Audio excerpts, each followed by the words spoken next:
People are going to think I'm lying when I say classical. They're like, yeah, she's not a classical girl. Because the playlist I had on was, I think, called Classical for 18th Century Villains, if that's the Oh my gosh. Sweet.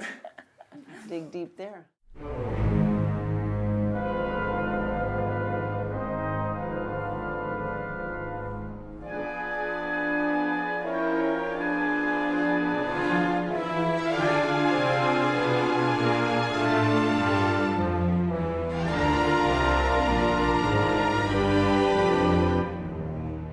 Yes, I am ready to get into your life story and certainly your art, a beautiful work you've done.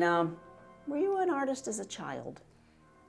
So to speak, I would draw while I was supposed to be listening. But I would be listening. It's easy for me to kind of hear things and draw at the same time, and to be honest, it kind of helps. So yeah, I actually, ironically, I was a sculpture student when I was in school, and then when I got to college, switched to two-dimensional things, and here we are now.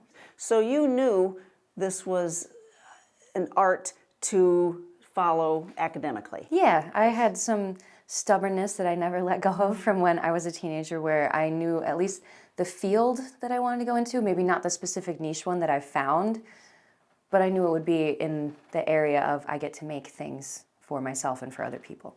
What was your college training? I went to Western for a little while, started going for art education, but ended up starting to love drawing and illustrating. So I transferred up to Kendall College up in Grand Rapids and went for medical illustration, which is why I've got a number of anatomical things in here.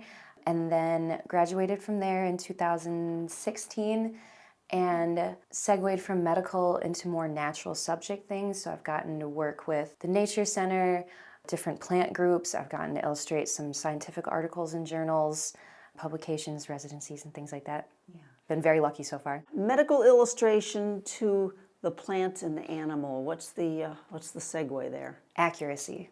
The middle vein of medical illustration is that it has to be vague enough to apply to everything, but specific enough to be accurate. And so a lot of the natural subject things that I've gotten to do, like this one or that one, they were for educational purposes or scientific purposes. So accuracy was something critical to it. And I mean, for me personally too, is probably a cyclical thing. I liked medical illustration because it demanded accuracy, so it just kept feeding itself. Take us through the process of what we're seeing right here with this Nanny berry. Nanny berry, yep. And a snowberry clear-wing moth. Ooh. This piece is for a group called Kalamazoo Wild Ones. Wild Ones is a national group, but they have a Kalamazoo chapter, and they're celebrating their 25th anniversary this year, and they asked me to illustrate this to put on the garden signs that go into people's gardens. And so they picked two species. This is a host plant for this species of moth. So you would be able to see both of these if you waited long enough in a yard in Michigan. And we're handing out the signs next week.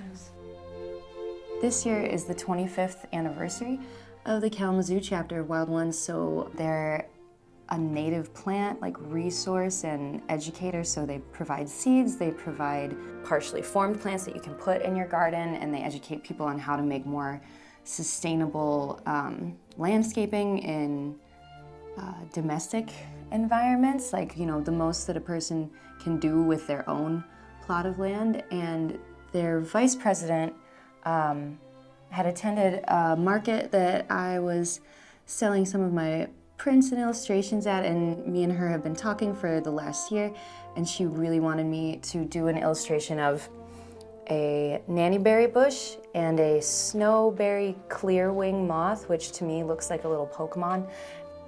I teach colored pencil classes at the Kalamazoo Institute of Arts, just a few blocks from here, and it's like I said, it is one of the more like accessible materials. Like they're very easy to find, they're very easy to carry, and they're somewhat easy to explain. They kind of, they are what they are. It's a pencil. I have found that I favor certain grays, and I can show you when I do this leaf on this piece here that to get all of the shadows in here, to make it look like a green leaf, I have to layer a bunch of colors underneath the green to make it look like a darker green or a brighter green or a yellow green. So I have a pretty set formula of which grays and which browns I put down to get these tones, and you can kind of see it consistently through most of these. Is that there's about, let's see, there's like 9 to 10 different pencils that get used in an area like this, and I do that pretty consistently throughout all of them. So I've found my favorite green palette. I'm a very detail-oriented person when it comes to my illustrations, and there is a level of control that I can get with these very sharp pencils that, you know, cover space a square millimeter at a time, that makes it so I can get in the level of detail that I want and find the kind of vibrancy that I want to in the colors with how much I can layer them. That would be a little more delayed with certain other materials, things that, you know, take more mixing or maintenance or patience. Like, I don't have to wait for my colored pencils to dry, so it's detail oriented. Kept my pencils very sharp for that one. How often do you have to sharpen? Super often, yeah. Look at this. These are all of the. This is from this and like one other project full of pencil shaving. I have photo references for everything. I can't pull this out of my head necessarily. I've drawn so many leaves that I probably could from scratch if I was given enough time. But I work from multiple images and make a composite of them. So this one is made of probably 1, 2, 3, 4, 5, 6, 9 different photos.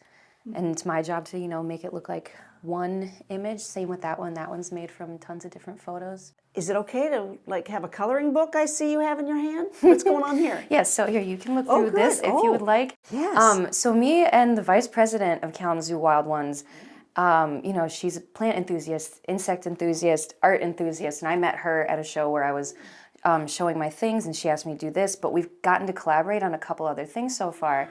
In August, I got to participate in Pleasant Peninsula up in Grand Rapids, which is Art Meets Activism, organized by Maddie Schaefer. They're fantastic. And for that event, I designed this coloring book that features Michigan native plants. So here are the original drawings for it. Scanned them, turned them into a coloring book, handed out coloring pages to kids, and the part that I was really excited about, which is where the collaboration with Wild Ones came in, is that each coloring book comes with packets of seeds to grow the plants that are in the coloring book. So you get something for yourself, and then you get something that keeps producing as well. Wow. So that was a really fun project to do. And I think we're going to keep building on it. I'll keep doing more. I'll keep making larger and larger books until it's this thick. Because you probably, to get there, you probably should start by just coloring, right? Yeah, Okay. it's good practice. How does your art work? Are we in a small studio with music in the background? Yes, we are. Yeah. Or the same movies that I've been watching over and over again, or music playing. I have a lot of other artist friends in the neighborhood as well, so we'll do little co-working things too. I've got 2 desks in here, so sometimes someone will be here and I'll be here, or someone will be on the floor. The music in your background, rock and roll, calming music, what moves Olivia? It varies. While I was working on this one, I had a lot of details to focus on. I listened to a lot of classical music, which was maybe because I was raised on Looney Tunes, and then, you know, and Mel Blanc was obsessed with classical music, so I loved it as a kid. I love it now. And if I'm not listening to kind of calming music, I have a lot of movies that I watch over and over again. I've watched the extended editions of Lord of the Rings probably 500 times because it's 12 hours long, so it can accommodate how long I'm working on a piece for. That's what we like, to get right into the real you. And how important is it in camaraderie with artists? Obviously, you know. It's very encouraging. Is it encouraging Yeah. and or competitive? I would say that I have not had a lot of competitive situations. I think that there's also such a variety of artists in Kalamazoo that we don't really find ourselves, like fighting for the same thing ever. Not in my experience, I've never fought with anybody.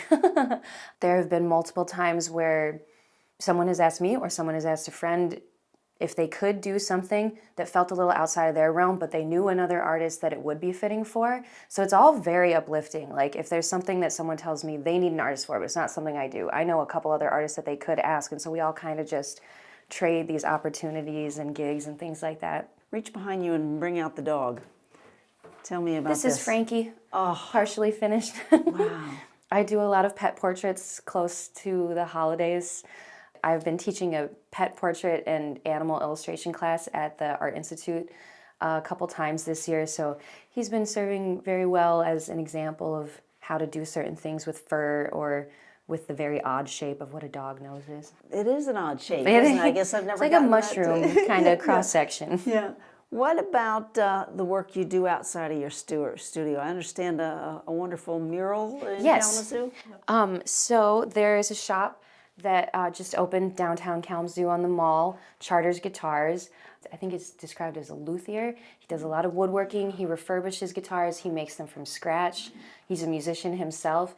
And his space downtown, one wall is completely lined with guitars that he's made, and the other wall across from that is a mural that is very close to being done.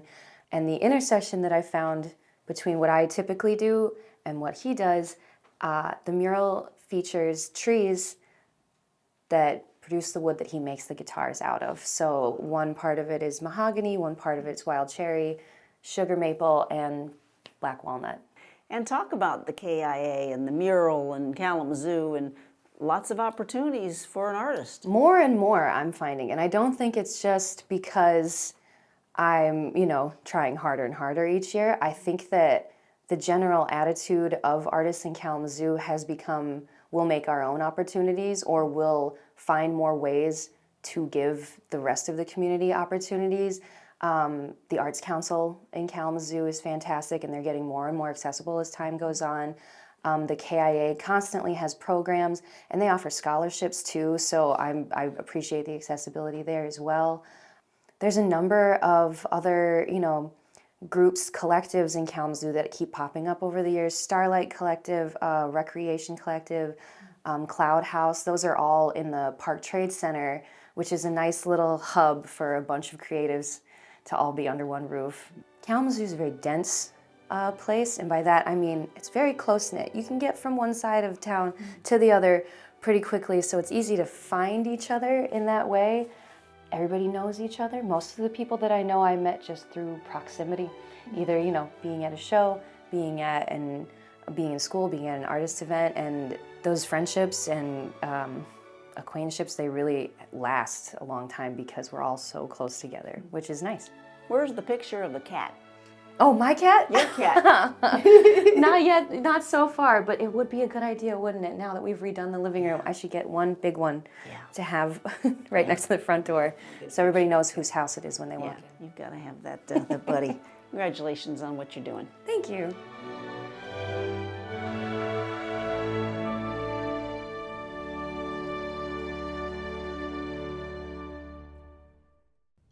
Thank you so much for watching. There's also more to explore with Kalamazoo Lively Arts on YouTube, Instagram, and WGVU.org.